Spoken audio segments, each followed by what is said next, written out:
Hello everyone, मैं नीलम तिवारी आप सभी का मैग्नेट ब्रेन्स में बहुत बहुत स्वागत करती हूँ। मैग्नेट ब्रेन्स एक ऐसा चैनल है जहाँ पर आपको किंडरगार्टन से लेकर 12th क्लास तक के सारे वीडियोस बिल्कुल फ्री अवेलेबल करवाए जाते हैं। और ऐसा नहीं है कि आपको स्टार्टिंग के 2 वीडियोस देखने के बाद में कोई भी सब्सक्रिप्शन चार्ज देना हो।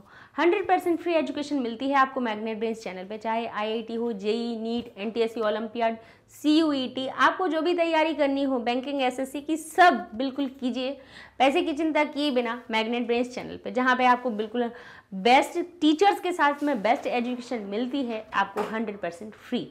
अब देखिए, जैसे कि हम कक्षा 11वीं संस्कृत भाषावृत्ति का ये हमारा अंतिम पाठ है, द्वादश पाठ अथ शिक्षाम प्रवक्ष्यामि। ये पाठ हमने पूरा आपको पढ़ा दिया है। अच्छा, इसके 4 वीडियो बने हैं। वो क्यों? क्योंकि ये हमारा वेदांग शिक्षा के बारे में ये हमारा पाठ दिया गया था, है ना। अब वेदों के अंगों को आप पढ़ा रहे हैं तो आपको थोड़ा अच्छे से उसको समझ में आ जाना चाहिए कि इस शिक्षा में हमने वर्णों के बारे में जाना, वर्णों के उच्चारण स्थानों के बारे में जाना, किस प्रकार से उनका उच्चारण करना चाहिए, कैसे पाठक होते हैं, किस प्रकार के अच्छे पाठक के गुण होते हैं, अधम पाठकों के क्या गुण होते हैं, इन सारी चीज़ों को हमने बताया। और अंत में भगवान पाणिनि को कृतज्ञता प्रकट करते हुए पाठ का समापन हुआ इसमें। तो यहाँ पर हम देखेंगे सबसे पहले अपने प्रश्न को, जिसमें लिखा हुआ है अधोलिखित प्रश्नानाम उत्तराणि एक पदेन लिखत, यानी नीचे लिखे हुए प्रश्नों के जो उत्तर हैं आपको केवल एक पद के द्वारा देने हैं। एक पद के द्वारा देने हैं तो उसका उत्तर लिखने का तरीका यही है। आपका कभी भी संस्कृत में उत्तर गलत नहीं होगा यदि आप प्रश्नवाचक शब्द की विभक्ति को पहचान लेंगे। अगर उस विभक्ति को आपने पहचान लिया तो वही विभक्ति आप उत्तर में लिख दीजिए, आपका उत्तर सही हो जाएगा। जैसे कि देखिए, यहाँ पे लिखा है अनुस्वार यमानाम उच्चारण स्थानम किम उच्यते। अब देखिए, अनुस्वार यमानाम, अनुस्वार और यमों का उच्चारण स्थान किम उच्यते, क्या बताया गया है, बताइए। यहाँ पे किम को अलग कर दीजिए तो उच्यते हो जाएगा, ठीक है। इस प्रकार से माँ हलंत कीजिए तो ऊ हमारे सामने आ जाएगा। अर्थ हो जाएगा कि अनुस्वार और यम का उच्चारण स्थान क्या बताया गया है। तो आप कहेंगे किम जो है हमारा, देखिए किम जो हमारा शब्द होता है वो कहाँ कहाँ आता है, इसको देख लेते हैं। किम के शब्द रूप आपने पढ़े हो, हमने भाई 6वीं से आपको बोलना शुरू कर दिया कि अगर प्रश्न के सही उत्तर देने हैं और उत्तर से सही प्रश्न निर्माण करना सीखना है तो किम के शब्द रूप याद कर लीजिए।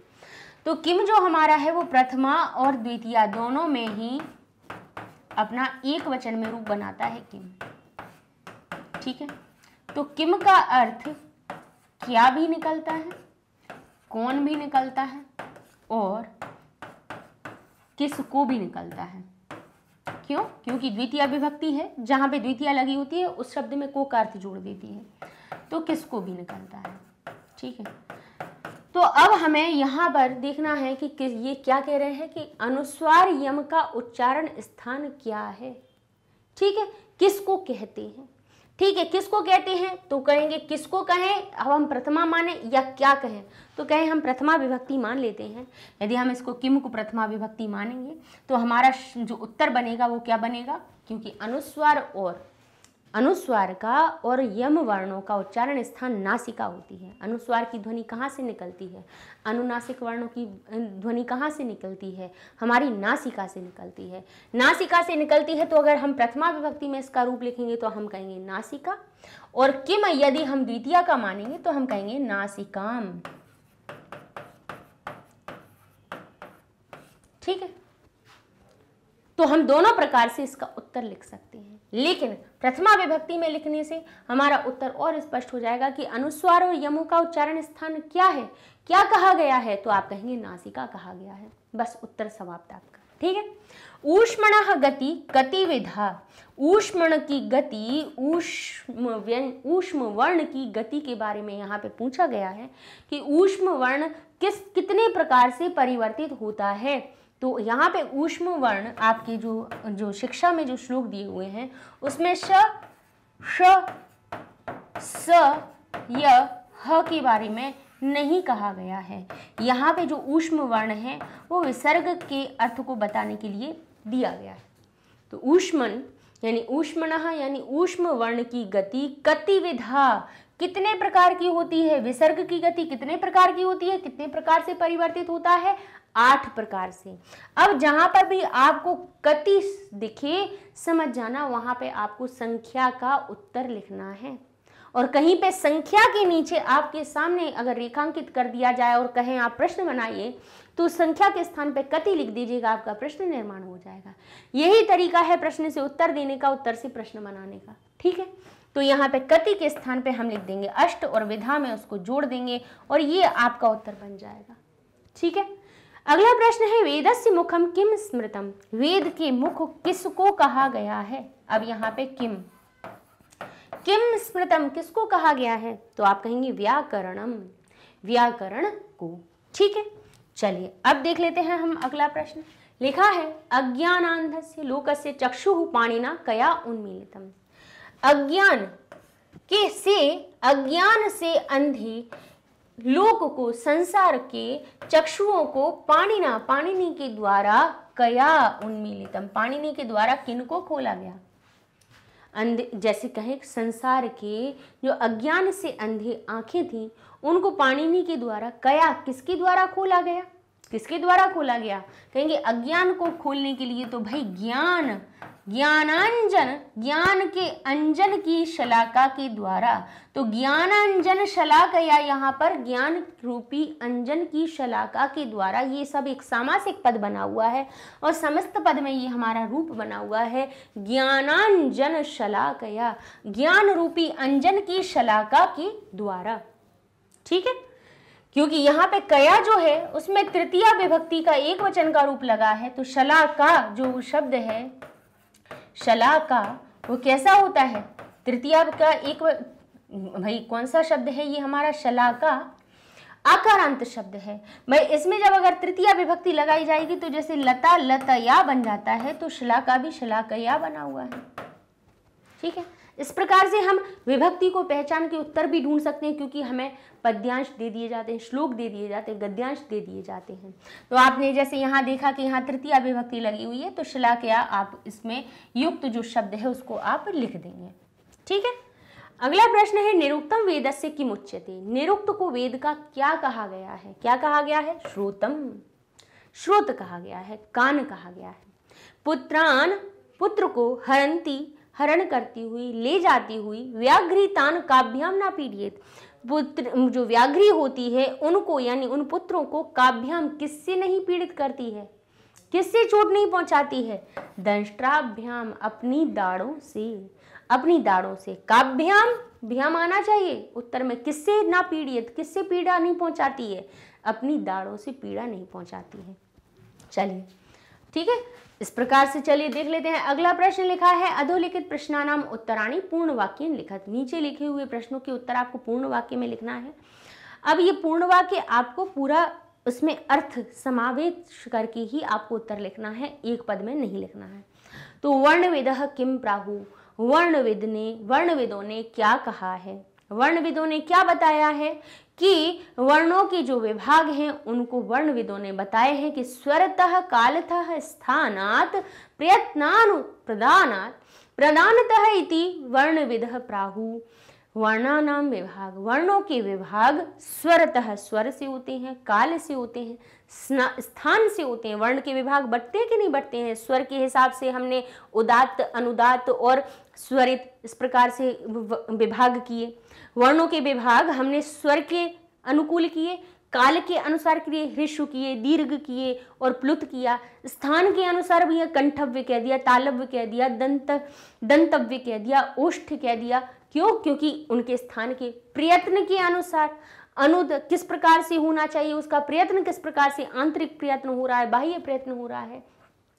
इति वर्णविद प्राहु, ऐसा वर्णविदों ने कहा है। ठीक है, तो यहाँ पे सभी में क्योंकि वर्णों के जो विभाग हैं वो वर्णविदों ने क्या बताए हैं, वर्णविदों ने ये कहा है कि वर्णों के विभाग स्वर से, काल से, स्थान से, प्रयत्न, अनुप्रदानतः इति, इन सभी से वर्णविदों ने बताए हैं। ठीक है, चलिए अब चलते हैं हम अपने अगले प्रश्न पर, जिसमें लिखा हुआ है कौ वर्णौ पराश्रितौ, कौ वर्णौ पराश्रितौ, कौन से वर्ण पराश्रित होते हैं, तो आप कहेंगे अनुस्वार विसर्गश्च कपौ और कपौ चापी पराश्रितौ। अब यहाँ पे जो कपौ है इसके साथ में आप इस प्रकार से भी चिन्ह बना सकते हैं, क के सामने जिह्वा मूल्य आ जाता है और प के सामने, पऊ के सामने आप इस प्रकार से फिर से चिन्ह बना करके उसको उपपदमानीय बता सकते हैं। इस चिन्ह का अर्थ होता है कि इस क वर्ण के पहले विसर्ग लगा हुआ हो तो उसको आधे विसर्ग के रूप में पढ़ा जाता है। प और फा के आगे अगर कोई विसर्ग है तो वो आधा माना जाएगा, आधा उसको पढ़ा जाएगा। जैसे बालकः करोति लिखा हुआ है तो आप उसको कहेंगे बालकः करोति, ठीक है। जैसे बालकः फलम खादति लिखा हुआ है तो आप बालकः फलम खादति ना लिख के आप कहेंगे बालकः फलम खादति। इस प्रकार से उस विसर्ग को अर्ध मात्रा में बोला जाता है। तो यहाँ पे आप कहेंगे कौ वर्ण पराश्रित, कौन से वर्ण पराश्रित होते हैं? तो आप कहेंगे यहाँ पे अनुस्वारः, अनुस्वारो ऊ की मात्रा क्यों आई है? क्योंकि यहाँ पर कौन सी उत्व संधि का नियम लग रहा है, क्योंकि विसर्ग के बाद में य र ल व ह हो लिखा हुआ हो, तीसरा चौथा पांचवा वर्ण हो तो अनुस्वार ऊ की मात्रा में बदल जाता है। तो यहाँ पे हमारा जो शब्द है वो बनना है अनुस्वारो, अनुस्वारः शब्द है मूल, ठीक है। ओ की मात्रा उत्व संधि से लगाई। अनुस्वारो विसर्गश्च कपौ चापी पराश्रितौ, ठीक है। आप चाहें तो क और पौ के सामने अपने इस प्रकार से चिन्ह को लगा सकते हैं, उपदमानीय और जिह्वा मूल्य, इस प्रकार से दोनों चिन्ह आप लगा सकते हैं। वर्णानाम कति स्थानानि, वर्णों के कितने स्थान होते हैं? 8 स्थान होते हैं। तानि च कानि इत्यपि स्पष्टम लिखत, और वे कौन से हैं इनको स्पष्ट करके लिखिए। तो आपको जो श्लोक दिया गया था जिसमें 8 स्थान के बारे में बताया गया था, तो आप उसको किस प्रकार से उत्तर में लिखेंगे? आप लिखेंगे वर्णानाम कति के स्थान पे कितने लिख देंगे? 8। वर्णानाम 8 स्थानानि, तानि च उनमें हैं, और उनमें वे कौन से हैं? उरः कंठः शिरः जिह्वा मूलम दंता नासिका ओष्ठौ और तालु च। च को आप छोटा बना देंगे, ठीक है। चले अब चलते हैं, हम अपना अगला प्रश्न पढ़ लेते। लिखा है कीदृशाः पाठका अधमा मता, किस प्रकार के पाठक अधम माने गए हैं? किस प्रकार के? तो कहेंगे गीति शीघ्री शिरः कंपी लिखित पाठका अनर्थज्ञ अल्पकंठः च एते षड पाठक अधमा मता माने गए हैं। गीति यानी गा गा कर पढ़ने वाले, शीघ्री जल्दी जल्दी पढ़ने वाले, शिरः कंपी सिर को कंपित करके सिर हिला हिला कर पढ़ने वाले, लिखित पाठक जैसा लिखा वैसा ही पढ़ने वाले, यानी उसको समझा नहीं, बिना समझे हुए, अनर्थज्ञ अर्थ को जाने बिना पढ़ने वाले, अल्पकंठ धीमे या बहुत ही धीमे स्वर में पढ़ने वाले, एते षड पाठक अधमा मता, ऐसे 6 प्रकार के अधम पाठक माने गए हैं।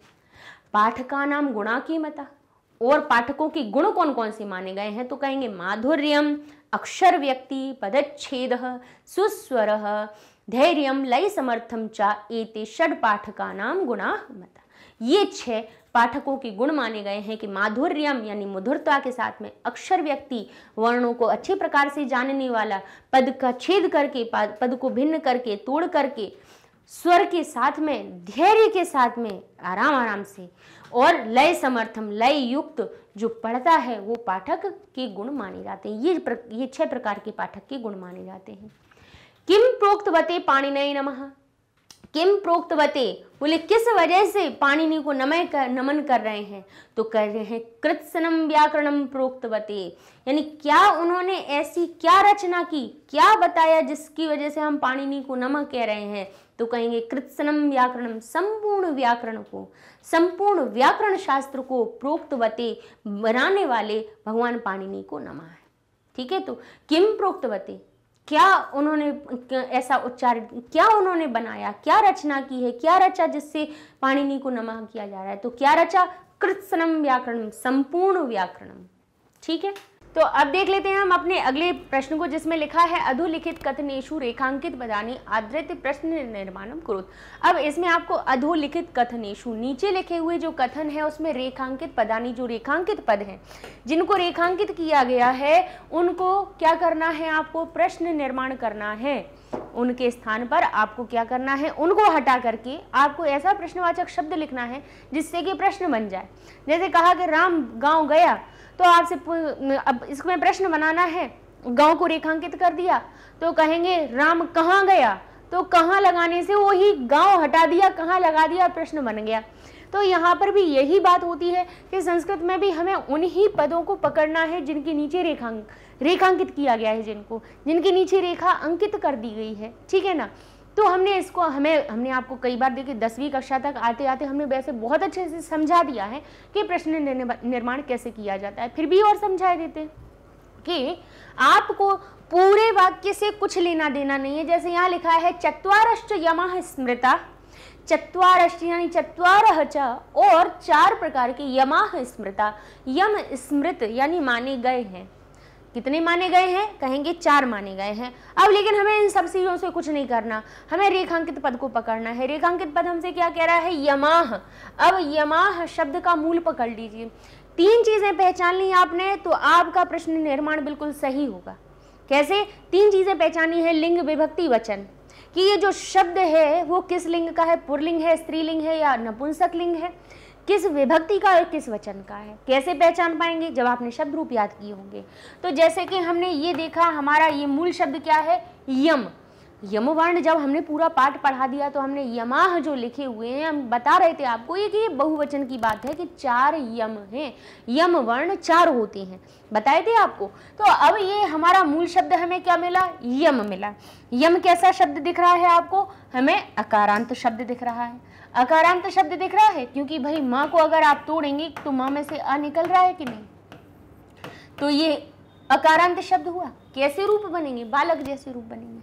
कैसे रूप बनेंगे, बालक जैसे बनेंगे। आप कहेंगे हम कैसे मान लें कि ये पुल्लिंग ही है, कैसे मान लें, तो इसलिए मानना पड़ेगा क्योंकि ये यमाह है। अगर ये यम अगर नपुंसक लिंग हो रहा होता तो यहाँ पे यमान ही लिखा हुआ होता। नपुंसक लिंग का बहुवचन होता तो क्या लिखा होता, यमानी लिखा होता, फलम फले फलानी जैसे रूप बने होते इसके, लेकिन नहीं बने हैं। कैसा बना है, यमाह।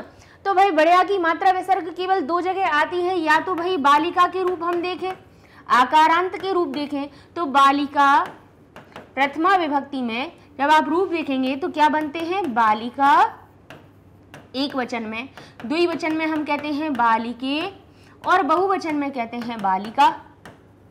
क्या कहते हैं, बालिका कहते हैं। बालक के भी रूप देखेंगे तो बालक में भी बनता है बालकः, बालकः, बालकौ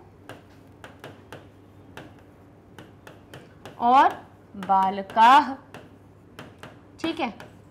तो 2 जगह बड़या की मात्रा और विसर्ग आती है। आकारांत में भी हमारा जब प्रथमा विभक्ति बहुवचन का रूप बनता है तब भी बड़या की मात्रा विसर्ग आता है, और अकारांत शब्द जब बड़या की मात्रा विसर्ग के साथ में बनते हैं प्रथमा विभक्ति बहुवचन में तब भी उनका रूप ऐसे ही बनता है।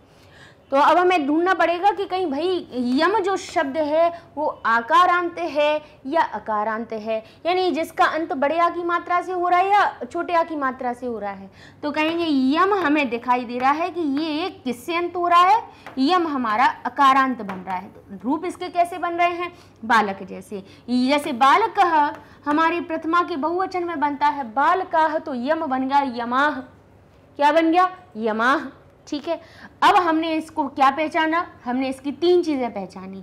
यम की हम हमेशा क्या कहा है, रेखांकित पद की 3 चीजें पहचानी है, आपका प्रश्न का निर्माण सही होगा। हमने कहा ये यम जो है वो कैसा है, पुल्लिंग है क्योंकि बालक जैसे इसके रूप बन रहे हैं। पुल्लिंग पहचानिया, कौन सी विभक्ति लगी है, कहेंगे प्रथमा विभक्ति लगी हुई है। वचन कौन सा है, कहेंगे बहुवचन है। बस अब ये मिल गया हमें पता। कहीं पे भी किसी का पता ढूंढने के लिए जाओ कि भाई उनका फलाने फलाने उनका घर कहाँ है, तो वो कहेंगे ये वाला मोहल्ला गली नंबर 5 का तीसरा घर। तो ये हमें मिल गई गली नंबर 5 का तीसरा घर, ये हमें पता मिल गया। इसको लेके कहाँ जाना है, बोले किम के शब्द रूपों पे चले जाना है। कहाँ जाना है आपको, किम के शब्द रूपों पे जाना है। किम के, भाई किम का अर्थ क्या होता है, क्या या कौन। इसके जो शब्द रूप होते हैं वो पुल्लिंग के लिए, स्त्रीलिंग के लिए और नपुंसक लिंग के लिए अलग अलग बनते हैं। पुल्लिंग के बालक जैसे बनते हैं, स्त्रीलिंग के बालिका जैसे बनते हैं और नपुंसक लिंग के फल जैसे बनते हैं। तो हमें पहुंचना कहाँ है, किम के शब्द रूपों पे। और किम के शब्द रूपों में अब किनके में जाएंगे हम, बताइए किस विभाग में जाएंगे, पुल्लिंग वाले में जाएंगे, स्त्रीलिंग में जाएंगे या नपुंसक लिंग में जाएंगे। तो कहेंगे जब ये पुल्लिंग है तो हमें किम का भी जो शब्द रूप ढूंढना पड़ेगा वो पुल्लिंग वाला ढूंढेंगे। तो हम किम के पुल्लिंग वाले शब्द रूपों के पास गए। और उसमें भी कौन सी विभक्ति चाहिए, प्रथमा विभक्ति चाहिए। तो प्रथमा विभक्ति से कहा भाई बताओ अपने शब्द रूप क्या बनते हैं, तो हम कहेंगे हम बचपन से पढ़ते आ रहे हैं 6वीं कक्षा से कि कह कऊ के। एक वचन के लिए आता है कह, द्विवचन के लिए कऊ और बहुवचन के लिए के आता है। तो हमें पुल्लिंग के शब्द रूपों में प्रथमा विभक्ति का बहुवचन उठाना है। जो क्या लिखा है, पुल्लिंग की प्रथमा का बहुवचन हमारा के, बस हमने लिया और यमः के स्थान पे लगा दिया और ये हमारा प्रश्न का निर्माण हो जाएगा। कहेंगे चत्वारश्च के स्मृतः, 4 क्या स्मृत किए गए हैं, तो देखिए हमारा कैसे बनेगा, चत्वारः के स्मृतः हमारा प्रश्न का निर्माण हो जाएगा। बस ये इतना सा तरीका है और बाकी कुछ नहीं है ज़्यादा कि बड़ी हमें रामायण पढ़नी हो या फिर बहुत बड़ा पहाड़ तोड़ना हो, कोई दिक्कत नहीं है, इतनी सी चीज़ होती है और हमारा प्रश्न का निर्माण हो जाता है। यहाँ देखिए क्या लिखा है, मनः कायाग्निम आहंति सह मारुतम प्रेरयति। हमें सबसे कुछ लेना देना नहीं है, हमें तो मारुत शब्द को पकड़ना है। मारुत जो शब्द है वो कैसा है भाई, क्या लिखा है, मारुतम, मारुतम। अब इसका अनुस्वार हटा दीजिए तो हमें क्या मिला, मारुत, क्योंकि हमारे शब्द रूपों में अनुस्वार कहाँ लगाया जाता है, अनुस्वार या महलंत कहाँ पर होता है, हमारी द्वितीय विभक्ति में। द्वितीय विभक्ति में होता है तो हम उसका महलंत या अनुस्वार हटा दें तो मूल शब्द हमें पकड़ में आ जाएगा। मूल शब्द मिल गया मारुत। अब मारुत शब्द कैसा बन रहा है, अकारांत बन रहा है, फल जैसा तो लग नहीं रहा, नहीं लग रहा ना, क्योंकि मारुत का अर्थ क्या होता है, हवा, पवन, हमने बताया आपको। ठीक है, तो मारुत हमारा कौन हो गया, पुल्लिंग हो गया। अब इसमें पूछेंगे विभक्ति कौन सी लगी है, तो कहेंगे भाई जैसे बालक शब्द हमारा द्वितीय विभक्ति में बालक के रूप याद है तो अकारांत सारे रूप आपको याद हो जाएंगे। प्रथमा विभक्ति में बनता है बालकः, बालकौ, बालकाः। द्वितीय में बनता है बालकम, बालकौ, बालकान। तो बालकम कहाँ मिला आपको, बालकम शब्द कहाँ मिला बताइए, आप कहेंगे हमें मिला द्वितीय विभक्ति के एक वचन में। कहाँ मिला, द्वितीय के एक वचन में। तो 3 चीजें हमें मिल गई, मारुत शब्द का हमें लिंग, विभक्ति, द्वितीय विभक्ति, वचन, एक वचन। बस कहाँ पहुंच जाना है, किम के शब्द रूपों पे पहुंच जाना है। किम से कहेंगे भाई कहाँ जाओ, कौन से शब्द रूप बताओ अपने, पुल्लिंग वाले बताओ। द्वितीय विभक्ति एक वचन में क्या बनते हैं, बोले प्रथमा विभक्ति में बनते हैं कह, कऊ, के, और वही द्वितीय विभक्ति में हमारा जो शब्द रूप है वो क्या बनता है, कम, कऊ, कान। तो बस हमें क्या चाहिए था, हमें पुल्लिंग का द्वितीय का एक वचन का रूप चाहिए था। तो मारुतम के स्थान पे आप लिख देंगे कम और आपका प्रश्न का निर्माण हो जाएगा। बस इतनी सी बात है, मारुतम के स्थान पे लिख दीजिए कम और यहाँ से पूर्ण विराम हटा के लगा दीजिए प्रश्नवाचक चिन्ह और आपका लीजिए हो गई ये प्रश्न का निर्माण। देख लीजिए आ गया, ऐसे आता है। ठीक है, चलिए अब यहाँ देखिए, अब इस पे पहुंचे, ये क्या लिखा है, वर्णान। अब आन कहाँ आता है, जरा बालक के शब्द रूपों को याद रखिए, बालकः, बालकौ, बालकाः, बालकम, बालकौ, बालकान। कहाँ मिला, कहेंगे पुल्लिंग में। एक तो हमने इसके 3 चीजें पहचानी है, क्या पहचानी है, लिंग, पुल्लिंग। कहाँ मिल रहा है, आन शब्द कहाँ, वर्ण मूल शब्द है, वर्ण में आन कहाँ मिल रहा है हमें लगा हुआ, कहेंगे द्वितीया के बहुवचन में। जैसे बालक हमारा प्रथमा विभक्ति में बनता है बालकः, बालकौ, बालकाः, और द्वितीय में बनता है बालकम, बालकौ, बालकान। ठीक है, द्वितीय के बहुवचन में मिला तो यही इसी के लिंग विभक्ति वचन हो गए। लिंग पहचाना, पुल्लिंग, कौन सी विभक्ति, द्वितीय, वचन कौन सा, एक। बस इन तीनों चीजों को ले लिया, इसके स्थान पे क्या लिख देंगे, किम के शब्द रूपों पे पहुंच जाएंगे। किम के शब्द रूप प्रथमा का क्या कहता है, कह, कऊ, के, और द्वितीय में कहता है कम, कऊ, कान। तो बस उठा के कान यहाँ वर्णान के स्थान पे लिख देंगे और हमारा ये शब्द रूप बन जाएगा। ठीक है, लीजिए बस ये हमने शब्द रूप जैसे वर्णान के स्थान पे कान लगाया और हमारा प्रश्न का निर्माण हो जाएगा। ठीक है, चलिए अब हमारा अगला प्रश्न कहता है ओ औ कंठोष्ठ जाऊ स्मृतौ। ओ औ कंठोष्ठ जाऊ, कंठ और ओष्ठ। अब यहाँ पे कंठोष्ठ जो लिखा हुआ है, कंठोष्ठ जऊ, कंठोष्ठ जऊ, कंठ ओष्ठ जऊ। ठीक है, अब इसको हम क्या कर लेते हैं, अपना तोड़ लेते हैं। कंठ में से अलग हम ओष्ठ को निकाल देंगे तो हमारा भाई शब्द, भाई हमें पहले मूल शब्द पता होना चाहिए कि ये आया कहाँ से है। तो कहेंगे कंठ ओष्ठज। कंठ और ओष्ठज किससे भाई समाज से जोड़ दिए गए। कंठ ओष्ठज च यानी कंठ और ओष्ठ से जिनका जन्म हो रहा हो उनको हम कंठ ओष्ठज कहते हैं। ठीक है, कंठ ओष्ठोज यानी अब भाई कंठ अलग हो गया, ओष्ठ जऊ, जऊ अब जो आया हुआ है इसकी हमें विभक्ति पहचाननी है। क्या पहचाननी है? इसकी विभक्ति। तो मूल शब्द पकड़िए। मूल शब्द ये कैसा, औ की मात्रा कहाँ बनती है बालक के शब्द रूप में हमने देखी है, बोले बालक में बनती है बालकः, बालकौ और बालकाः। भाई ये तो प्रथमा विभक्ति के रूप हो गए। द्वितीय विभक्ति में बनेंगे बालकम, बालकौ और बालकान। ठीक है, हो गए। अब हमें औ की मात्रा कहाँ मिल रही है? हमें मिल रही है प्रथमा और द्वितीया के द्विवचन में। कौन से शब्द में? पुल्लिंग में।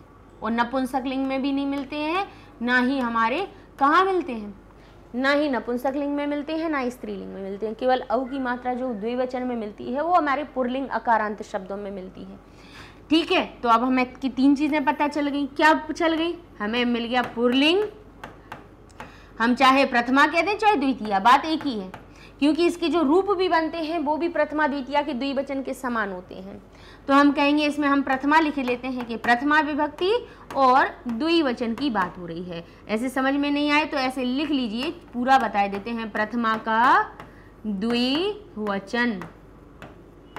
ठीक है, हो गया। अब हम क्या कहेंगे?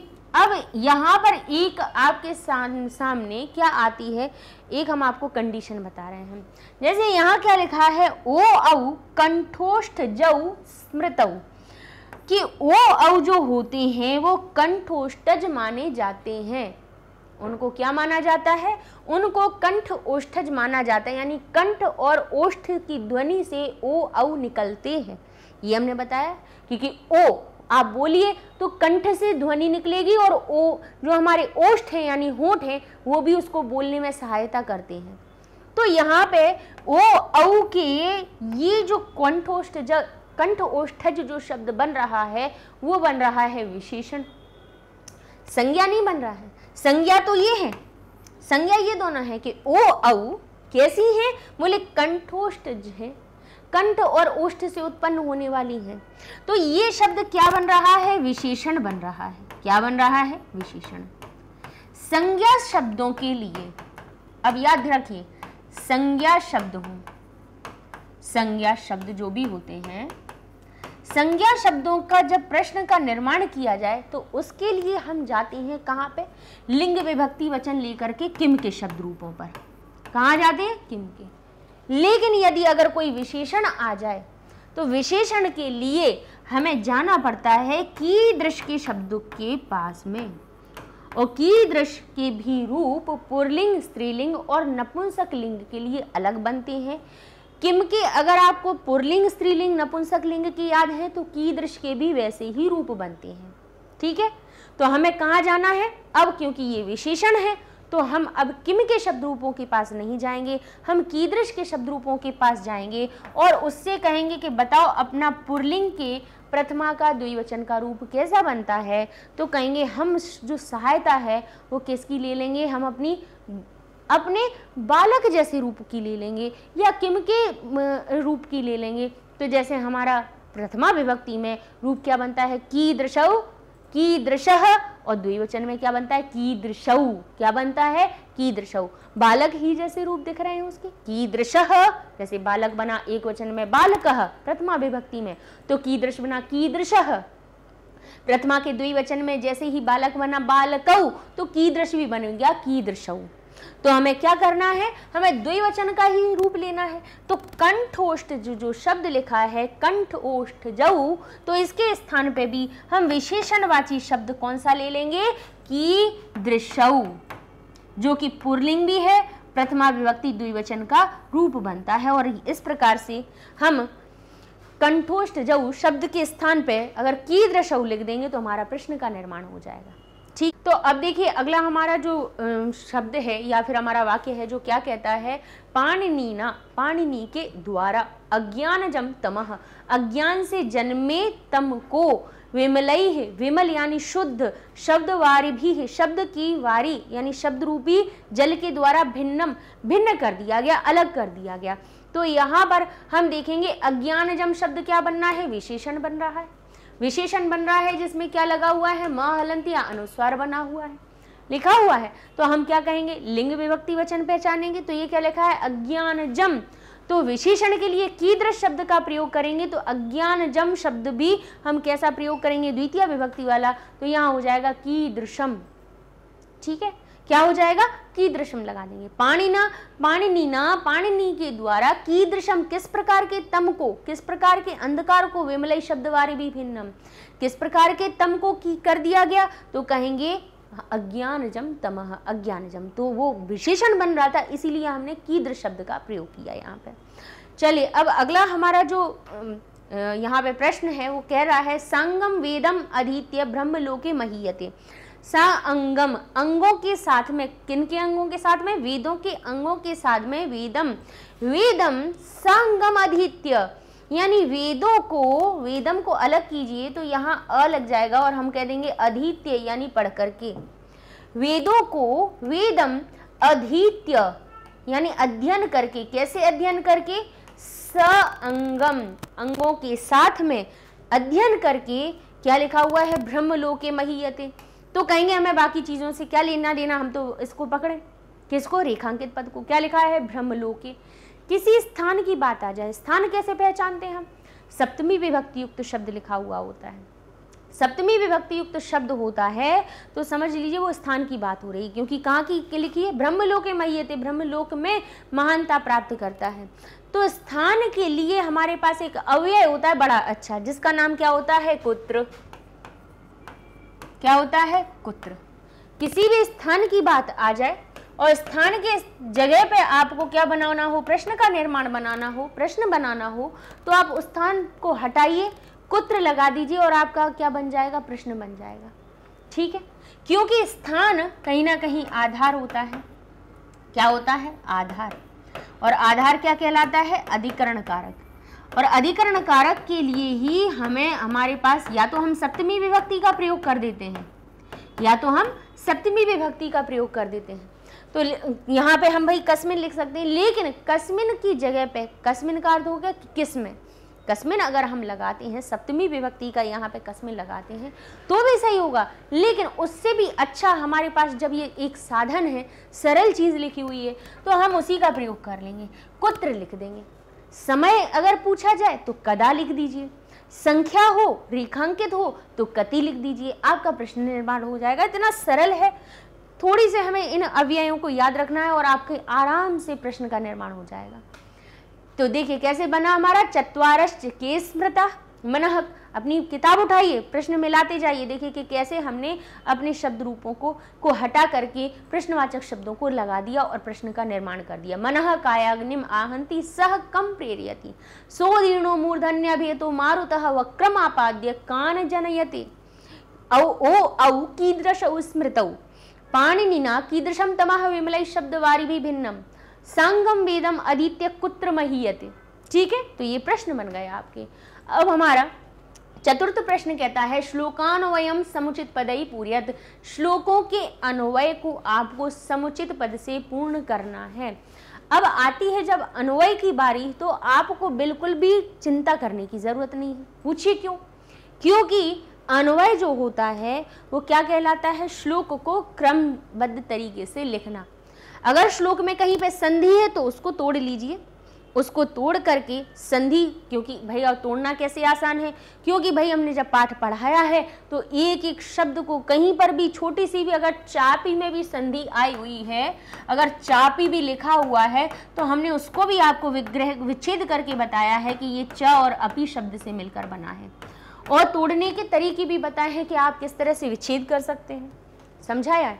तो यहाँ देखिए आपको करना क्या है कि हम जिस प्रकार से श्लोक को बोलते हैं उसी क्रम में अपने उसी श्लोक को लिख देना अन्वय कहलाता है। तो ये हमारा पहला श्लोक और दूसरा हम दोनों ही पढ़ के आपको बताएंगे, जिसमें क्या लिखा है, त्रिषष्टिश्चतुःषष्टिर्वा वर्णा शंभुमती मता प्राकृते संस्कृते चापि स्वयं प्रोक्ता स्वयं भुवा। यहाँ पर हमारा श्लोक क्या कहता है, श्लोक का अर्थ आपको समझा देंगे तो आपको उसको अन्वय करने में आसानी हो जाएगी। और ये जो रिक्त स्थान है आपके प्रश्न पत्र में तो लिखे होते हैं, प्रश्न पत्र जब आता है आपके सामने तो उसमें तो मंजूषा में इन शब्दों को भी दे दिया जाता है, बस हमें ढूंढ के छांट के लिखना है कि कौन सा क्रम कहाँ बन रहा है। लेकिन अगर नहीं हो तब भी तो आना चाहिए, खुद अन्वय नहीं लिखना है तो कम से कम हमारा लिखा हुआ पूरा है उसी को समझ ले। तो यहाँ पे हम देखेंगे क्या कह रहे हैं, प्राकृते संस्कृते शंभुमते, शंभु के मत में, क्योंकि हमारा भाई अन्वय यहाँ से शुरू हो रहा है तो हम इसको ले लेंगे कि शंभु के मत में प्राकृते च अपि संस्कृते, क्योंकि किसकी बात कर रहे हैं कि प्राकृत में और संस्कृत में भी, प्राकृत में और चापी का अर्थ क्या हुआ और, फिर संस्कृत में भी, तो प्राकृते शब्द यहाँ लिखा हुआ है, चापी लिखा हुआ है, ठीक है। तो कौन सा शब्द रह गया यहाँ पे, जो शब्द छूट गया उसको हम लिख देंगे। तो हमारा प्राकृतिक के संग में क्या लिखा हुआ था, संस्कृति लिखा हुआ था, तो हम प्राकृतिक के साथ में यहाँ पे संस्कृति लिख देंगे। शंभु मते, शंभु के मत में, प्राकृतिक संस्कृति, प्राकृत संस्कृत में त्रिषष्टि, त्रिषष्टि यानी 63, तीन का त्रि का अर्थ हुआ 3, षष्टि ही का अर्थ हुआ 60। फिर इसके बाद ये इस शा को बदल दिया हमने विसर्ग में, तो ये हो गया त्रिषष्टि ही, तो अलग निकल गया, च अलग निकाला तो ये हो गया चतुः षष्टिर्वा, तो ये हो गया हमारा चतुः षष्टि ही। अब ये जो रा था उसको हमने आपको तोड़ के इस श्लोक में बताया था, रत्व संधि से आया है तो उसको हमने विसर्ग में बदल दिया। चतुः षष्टि ही वा वर्णा शंभुमती मता, शंभु के मत में, अब शंभु यहाँ पे वैयाकरण भी हो सकते हैं और शंभु भगवान शिव की भी बात यहाँ पर हो सकती है, क्योंकि वर्णों की उत्पत्ति आपको पता है माहेश्वर सूत्र से, यानी शिव जी के डमरू से निकले हुए हैं सारे वर्ण। तो यहाँ पर हम शंभु मते, यहाँ पे शंभु का मत समझेंगे हम, हमारा मत ये कहता है कि यहाँ पे भगवान शिव की बात की जा रही है। लेकिन हो सकता है कि उस समय पे महर्षि पाणिनि की कोई समकालीन कोई वैयाकरण रहे हों जिनका नाम शंभु हो, तो उनके बारे में भी बात होती है। तो यहाँ कह रहे हैं त्रिषष्टि ही यानी 63, चतुष्षष्टि व या 64 वर्ण शंभु मते मता, शंभु मत के अनुसार माने गए हैं, ठीक है। तो यहाँ त्रिषष्टि 63 तो लिख दिया, तो और या के साथ में क्या लिखा है 63 या 64, तो 63 या, तो यहाँ पे क्या संख्या रह गई है 64, तो हम यहाँ पे क्या लिख देंगे चतुः षष्टि ही, ठीक है। षष्टिर मत लिखिएगा क्योंकि जो र है वो हमारा किस में परिवर्तित, इसीलिए हम बार बार कह रहे हैं कि यहाँ पे जब संधि हुई है तो शा को किस में बदल लीजिए, सबसे पहले जब अन्वय लिखना हो तो संधि शब्दों को जरूर अपने मूल शब्दों में लिख लीजिएगा। तो ये हो गया हमारा षष्ठी ही, यहाँ से निकल आएगा चतुः, ठीक है। और षष्ठी जो र है उसको भी परिवर्तित करके लिख दीजिएगा इस प्रकार से कि षष्ठी ही शब्द से मिलकर बन रहा है और वा फिर अलग है, ठीक। तो ये हो जाएगा शंभुमते प्राकृते संस्कृते चा अपि त्रिषष्टि चतुष्षष्टि वा वर्णा स्वयंभुवा, स्वयंभुवा, स्वयंभुवा के द्वारा भी क्या किया गया है, क्या बोला गया, बोले उनके द्वारा स्वयंभुवा, स्वयं प्रोक्ता, स्वयंभुवा ने स्वयं कहा है, ये बताया है। तो यहाँ पे हम कह देंगे स्वयं प्रोक्ता, ठीक है। अब कहेंगे बताइए क्या अब और बताइए क्या बचा इसमें से शब्द, कहेंगे त्रिषष्टि हो गया, चतुष्षष्टि हो गया, वर्णा हो गया, शंभुमते हो गया, प्राकृति हो गया, संस्कृति हो गया, चापी हो गया, स्वयं प्रोक्ता हो गया, स्वयं भुवा हो गया, बचा क्या मताह, केवल माना गया है, बस ये रह गया। तो यहाँ पे हम लिख देंगे मताह बस, और ये हमारा अन्वय हो जाएगा। तो शब्दों को हमें कहीं से नहीं, अपने कहाँ से, श्लोक में से ही ढूंढना है, ठीक है। तो हमारा किस प्रकार से बनेगा, शंभुमते प्राकृते संस्कृते चापी त्रिषष्टि ही चतुष्षष्टि वा वर्णा स्वयंभुवा स्वयं प्रोक्ता मता। ठीक है, चलिए अब चलते हैं हम अपने अगले श्लोक पे, जो क्या कहता है, ये नाक्षर समान्याम अधिगम्य महेश्वरात् कृत्सनम व्याकरणम प्रोक्तम तस्मै मा पाणिनये नमः। तो कहेंगे येन, जिनके द्वारा, अब येन से शुरू हुआ है, जिनके द्वारा महेश्वर से, कैसे कहते हैं, येन अगर अलग कर देते हैं तो अक्षर शब्द हमारे सामने अलग हो जाएगा। येन अक्षर समाम्नायम, तो यहाँ पे हमने कह दिया समाम्नायम, अलग कर दिया, अक्षरों के समूह को अधिगम्य जान करके। तो आप कहेंगे येन लिख दिया, यहाँ पर लिख दिया महेश्वरात लिख दिया कि जिनके द्वारा महेश्वर से किसको अधिगम्य, अधिगम्य अलग कर दिया, तो बचा क्या, कहेंगे अक्षर समाम्नाय, ये लिखा हुआ है, ये बस छूट गया, तो इसी को हमें यहाँ लिख देना है। क्या लिखेंगे हम क्योंकि देखिए हम बार बार कहते हैं कि अक्षर को, यहाँ शब्दों को, पदों को तोड़ना इसीलिए ज़रूरी है। तो सबसे पहले आप क्या करें, इनको तोड़कर लिख दीजिए। ये इनको अलग कर दिया हमने, अक्षर समाम्नायम अलग कर दिया, फिर यहाँ से माँ को हलंत किया तो हमारे सामने एक स्वर निकल के आया अ, और जो अधिगम्य में जुड़ गया तो ये हो गया अधिगम्य, अधिगम्य। महेश्वरात तो लिखा हुआ है, ठीक है, तो ये न हमारा लिख दिया गया, महेश्वरात लिख दिया गया, अधिगम्य लिख दिया गया, तो बचा क्या, कहेंगे अक्षर समाम्नायम, ये बचा हुआ है, तो इसको हम यहाँ लिख देंगे। और फिर उन्होंने क्या किया, जिनके द्वारा महेश्वर से सारे अक्षर के समूह को सीख करके कृत्सनम, संपूर्ण, किसको प्रोक्तम, संपूर्ण किसको कह दिया गया, कि किस क्या रच दिया गया, कहेंगे व्याकरणम, तो यहां हम लिख देंगे व्याकरणम, व्याकरणम प्रोक्तम, सारी व्याकरण को कह दिया गया। तो कहेंगे फिर इसके बाद क्या लिखा है, बोले नमः, जो शब्द होता है हमारा, नमः जो अव्यय होता है वो अंत में आता है, श्री गणेशाय नमः, शिवाय नमः, विष्णुवे नमः। तो हमने कहा पाणिनये नमः, उसके पहले क्या बचा है हमारा, तस्मै शब्द, तो हम यहाँ पे लिख देंगे तस्मै, तस्मै पाणिनये नमः। ठीक है, इस प्रकार से जब आप शब्द को, कोई भी भाई बड़ा पद बना हुआ है उसको आप संधि से कर लीजिए अविच्छेद, जैसे ही आप अलग करेंगे तो आपके सामने अर्थ स्पष्ट हो जाएगा।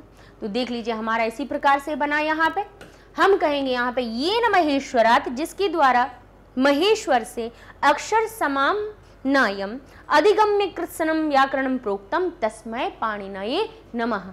कहाँ से मिला, कहीं अलग से शब्द ढूंढा, नहीं ढूंढा, हमने इस श्लोक से ही उठा करके अपने रिक्त स्थानों को पूरा किया।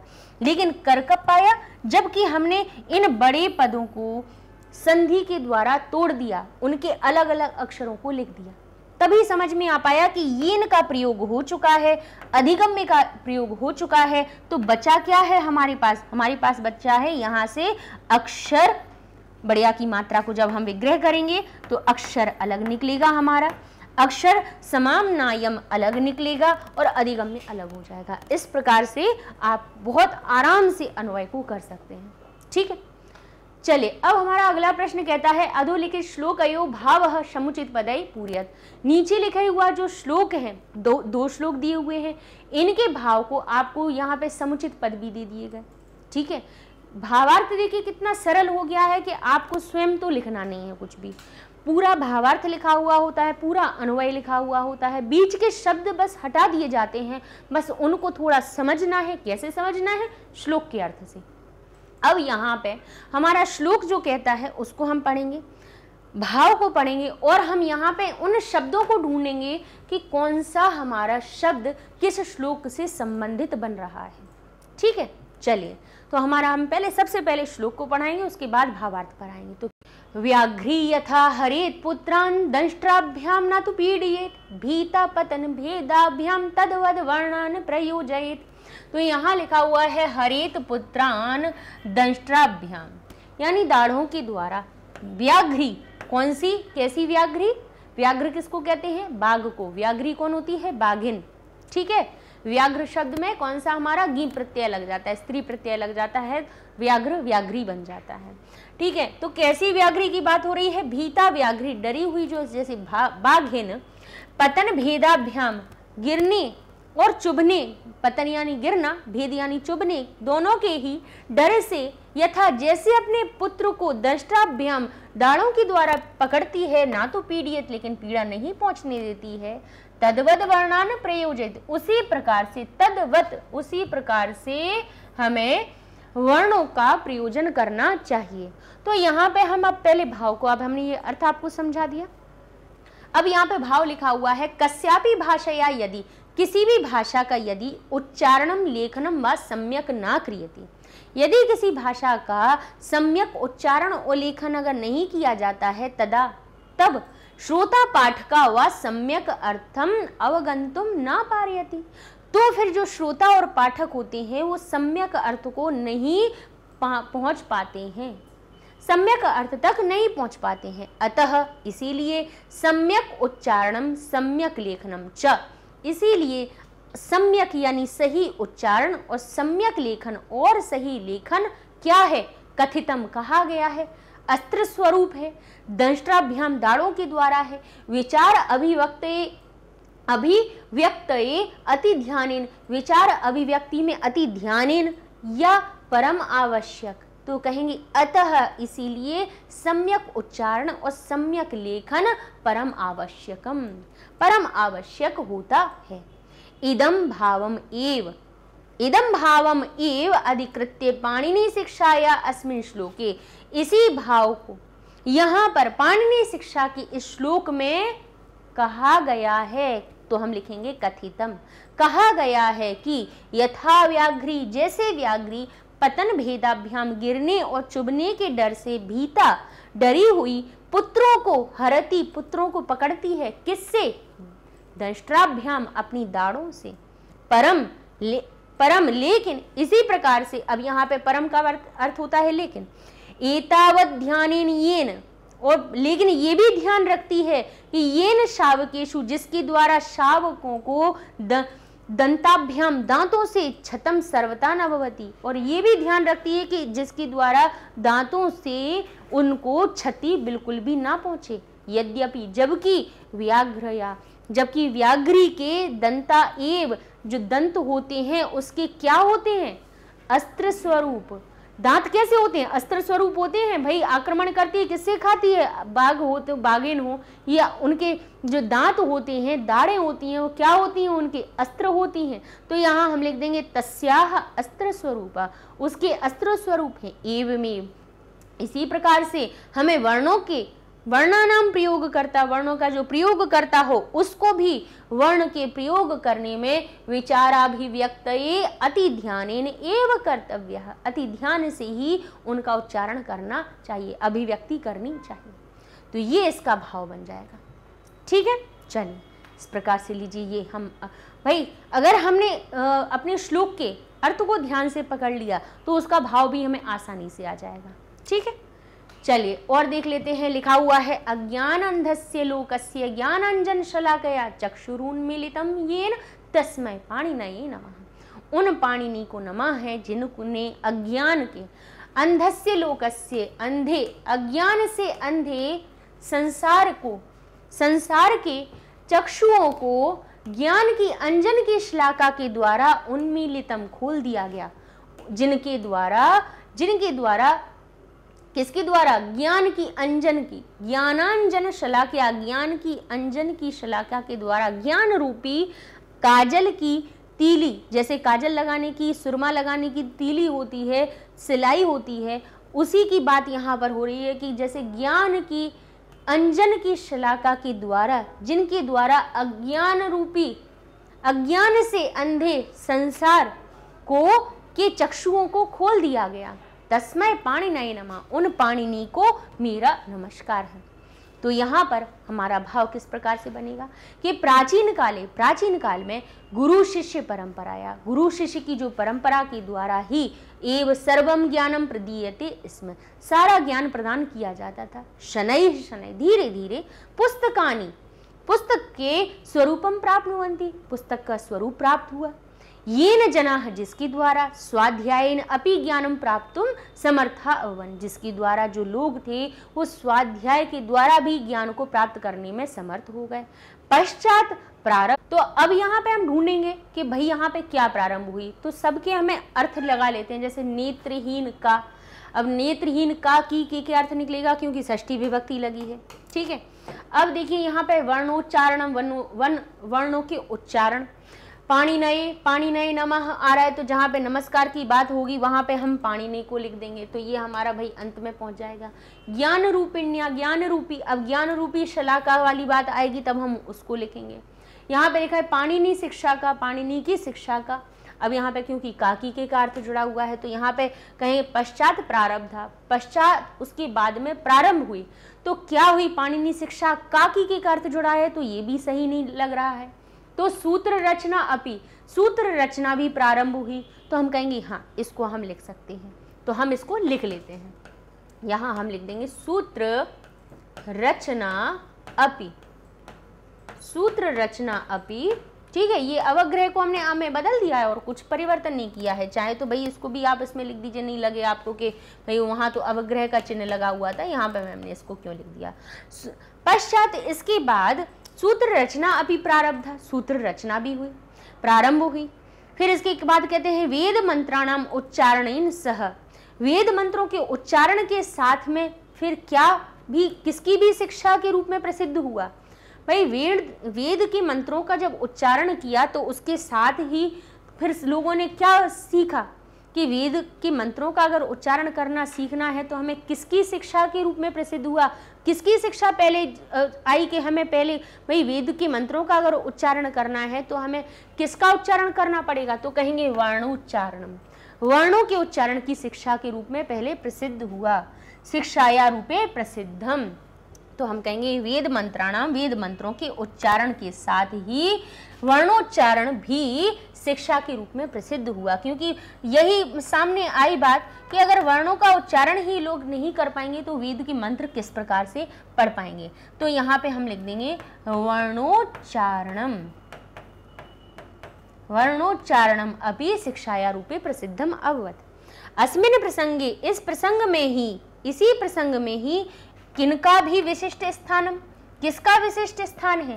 भाई वर्णोच्चारण की जो शिक्षा का क्रम चल रहा था तो उसी प्रसंग में किसकी शिक्षा का, किसका भी विशिष्ट स्थान, तो कहेंगे इसी में, इसी जब वर्णोच्चारण की शिक्षा की परंपरा चल रही थी तो उसी में पाणिनीय शिक्षा का भी एक विशिष्ट स्थान हुआ।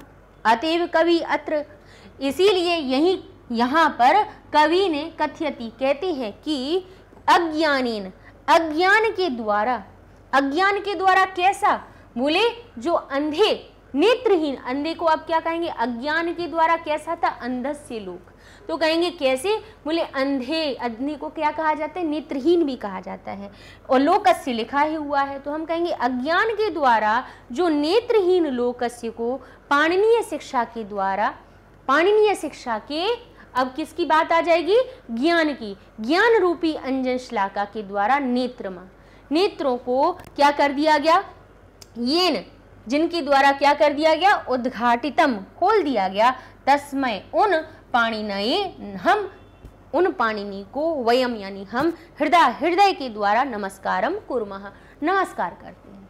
ठीक है, तो इस प्रकार से इसका हमारा भाव बनेगा।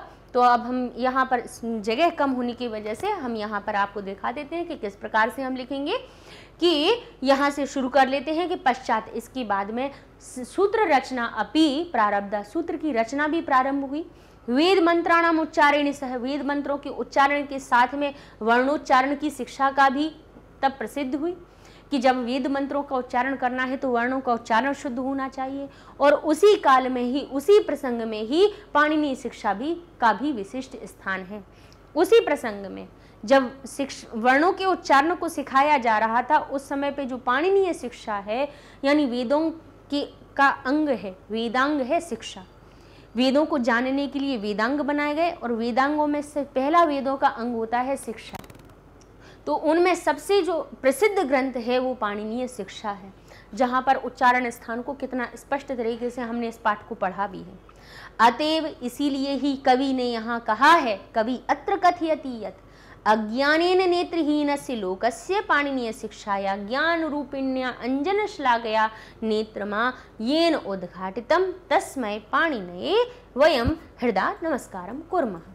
ठीक है, अब लिखा हुआ है, अब भाई हमारा जो छठवां प्रश्न आता है, लिखा है यथा योग्यम योज्यत, जो यथा योग्य हो, जो सही हो, उनके हिसाब से उनको योज्यत यानी जोड़ दीजिए। तो यहाँ पर श्लोक आधे आधे दे दिए हैं, आधा हमारा भाग यहाँ पर है, आधा यहाँ पे है। तो जैसे लिखा है स्वराविंशति रेकश्च, स्वर विंशति एकश्च, स्वर 21 होते हैं, तो उसके संग में कौन सा श्लोक लिखा हुआ था हमारा, स्पर्शानाम पंचविंशति, और स्पर्श 25 होते हैं। 21 स्वर होते हैं, 25 स्पर्श व्यंजन होते हैं। तो यहाँ पर हमारा ये पहला वाला बन जाएगा। आत्मा बुद्धया समेत्यार्थन, समेत्यार्थान, आत्मा बुद्धि के द्वारा समेत्यार्थनम, अर्थों को लेकर के कहाँ भेजती है, तो कहेंगे मनोयुक्ते विवक्षया, मन को बोलने की इच्छा से प्रेरित करती है। आत्मा बुद्धि के द्वारा अर्थों को ग्रहण करके मन को बोलने की इच्छा से युक्त करती है। ठीक है, तभी फिर हमारी जो आवाज है वो बाहर निकलती है, क्योंकि कायाग्नि को भी ऊपर की ओर धकेला जाता है, जिससे कि जो हमारी वायु है और जो वो कायाग्नि होती है वो मारुत को प्रेरित करती है। तो ये हमने आपको सिखाया हुआ है। अब अगला हमारा श्लोक बचा हुआ है, ह्रस्व दीर्घ प्लुत इति। ह्रस्व दीर्घ प्लुत इति ये क्या होते हैं बताइए। काल तो नियम अच्छी, काल के अनुसार नियम है स्वरों में, तो कहेंगे बिल्कुल सही है। ह्रस्व लगने वाला समय बताता है, ह्रस्व दीर्घ और प्लुत, एक वर्ण को या स्वर को बोलने में कितना समय लगता है, इस नियम की गणना इस प्रकार से होती है। छंदः पादौ तो वेदस्य, छंद पैर होते हैं वेद के, तो हस्तौ कल्पो अथ पठ्यते, तो इस प्रकार से ये चतुर्थ हमारा ये बन जाएगा। आगे लिखा है यादयश्च स्मृतौ हृष्टौ, लिखा हुआ है या आदि स्मृत माने गए हैं, अष्टौ 8 माने गए हैं, तो बाकी के क्या कहे गए हैं, उरकंठ शिरस्तथा, ये आएगा क्या उरकंठ, बोले नहीं, उरकंठ और सिर ये तो क्या है उच्चारण स्थान है, तो जहां उच्चारण स्थान की बात हो रही है उसको लिखेंगे। तो क्या बताया है, बोले जहां य आदि हमारे ऊष्म व्यंजनों की बात हुई थी वहां पर यम का हमारा सूत्र कहता था चत्वारश्च यमा स्मृता, तो ये हमारा पंचम श्लोक से को पूरा करेगा। अष्टौ स्थानानि वर्णानाम, 8 स्थान होते हैं वर्णों के, तो जिसमें कि शुरुआत हमारी कहाँ से हुई थी, उरह कंठः शिरः तथा। ठीक है, चलिए तो ये आपके श्लोक इस प्रकार से हो जाते हैं पूरे। ठीक है, अगला प्रश्न लिखा है मंजूषात पदानि चित्वा समुचिन स्तंभ द्वये लिखत। मंजूषा से पदों को चुन करके समुचित स्तंभ, दोनों स्तंभों में आपको लिखना है। पाठक आधमा और पाठक गुणा, पाठक के गुण और अधम पाठक के गुणों को आपको लिखना है। तो बताइए यहाँ पे लिखा है शिरः कंपी, सिर हिला हिलाकर पढ़ने वाला कैसा होता है, तो कहेंगे पाठकाधमः। लय समर्थ, लय के साथ में बोलने वाला कौन होता है, पाठक गुण। अल्पकंठ, धीमी आवाज में बोलने वाला कैसा होता है, पाठक अधमा। और गीति, गाने वाला, गा गा कर पढ़ने वाला, एक एक शब्द को गाने वाला, जैसे ये लिखा है मंजूषातः पदानि चित्वा, वही पढ़ना तो इसको इस प्रकार से, क्योंकि ये वाक्य है, कोई कविता तो है नहीं, श्लोक तो है नहीं, मंत्र तो है नहीं जो इसको गा रहे हो। अब इसको भी अगर गा के बोले कोई कि मंजूषातः पदानि चित्वा समुचे स्तंभ द्वये लिखत, तो ये गीति गाने वाला क्या हो जाएगा, बोले अधम पाठक हो जाएगा। तो इस प्रकार से हम लिखेंगे पाठक अधमः, कौन कौन से हो जाएंगे, शिरः कंपी, फिर कौन सा हो जाएगा, अल्प कंठः, अल्प कंठ से बोलने वाला। ठीक है, गीति, तो ये कहेंगे गा गा कर बोलने वाले को भी हम क्या कहेंगे, गीति। ठीक है, माधुर्यम, बोले माधुर्यम तो ये भाई लय समर्थम, ये तो लय के साथ में गाने वाला या लय के साथ में किसी वाक्य को या श्लोक को या मंत्र को गाने वाला कैसा हो जाएगा, हमारा एक पाठक के गुण हो जाएंगे। माधुर्यम, ये तो मधुरता के साथ किसी भी वाक्य को बोलना, तो भाई जो हमें कर्णप्रिय लगे, यानी हमारे कानों को जो अच्छी बात लगे ऐसे वाणी बोलिए। सुस्वर, जो सुर के साथ में, स्वर के साथ में जो अच्छे प्रकार से गायन वाचन करे। अनर्थज्ञ, बिना अर्थ को जानने वाला, पाठक के गुण होंगे, नहीं अधम पाठक के गुण होंगे। तो हम यहाँ पे कह देंगे अनर्थज्ञ। और पदच्छेद, पद का छेदन करके हर एक पद को अच्छे प्रकार से तोड़ करके उसका अर्थ जानने वाला, ये एक अच्छे पाठक के गुण होते हैं। तो हो जाएगा पदच्छेद। ठीक है, तो लीजिए इस प्रकार से ये हो जाते हैं आपके ये गुण पूरे। अगला प्रश्न हमारा कहता है उदाहरण अनुसारम प्रदत्त पदेभ्य उपसर्गम चित्वा उपसर्ग सहायता नवीन पदम रचयत। अब यहाँ पे एक उदाहरण दे दिया गया है कि जैसे प्रोक्ता, प्रोक्ता में प्र उपसर्ग मिला, तो इसमें से पहले उपसर्ग को चुन लिया और चुन करके फिर हमें नए शब्द बनाने हैं। जैसे प्र उपसर्ग हमने निकाला यहाँ से, और प्र में से हमने एक प्रोक्ता के साथ में हम प्रयोग भी लिख सकते हैं, प्र उपसर्ग युक्त के प्रसन्न भी लिख सकते हैं। प्र उपसर्ग से युक्त आपको नया पद बनाना है, तो जैसे प्रारंभ बन गया तो प्र उपसर्ग से युक्त बन गया। अब जैसे ही देखिए अनु लिखा है तो अनुस्वार, तो अनु हमारा उपसर्ग मिला, इसमें हमें 22 उपसर्ग होते हैं। लिए देखिए वी, इसमें उपसर्ग मिला हमें। दुह, इसमें उपसर्ग मिला। अब दुह के अलग अलग रूप होते हैं, दुह को दुस में भी बन जाता है, क्योंकि भाई ये जो हमारा विसर्ग है वो दुस में भी परिवर्तित हो जाता है, दुष में भी हो जाता है, दुष में भी हो जाता है, तो हम किसी भी प्रकार के दुष का प्रयोग कर सकते हैं, दुर में भी हो जाता है। संयुतम, इसमें सम हमारा क्या मिल गया, उपसर्ग मिल गया, सु उपसर्ग मिल गया, अधि उपसर्ग मिल गया। ठीक है, तो अब हमें यहाँ पे अनु के हिसाब से अनुपस्थित भी बन जाता है, उपस्थित में अनुपस्थित भी बन जाता है। विसर्ग है, विशेष बना दीजिए। दुह लिखा है, दुष्कर्म लिख दीजिए, इसमें दुष्कर्म बन जाएगा। सम लिखा है, संयोजन बन जाएगा, योजन में सम लगा दो तो संयोजन बन जाएगा। संयुतम है, संयोजन बन जाएगा। सुस्वर है, सुगंधित बन जाएगा। सु उपसर्ग है ना, गंध में लगा दो तो सुगंध बन जाता है। अधि लिखा है तो अधि में कार में लगा दो तो अधिकार बन जाता है। तो नए शब्द आप अपने हिसाब से कितनी भी बना सकते हैं, हमने उपसर्ग आपको बता दिए। अनुराग, विशेष, दुष्प्रभाव, संस्कृत, भाई संस्कृत भी तो संसर्ग युक्त ही बना हुआ है। सुयोग्य, अधिकार।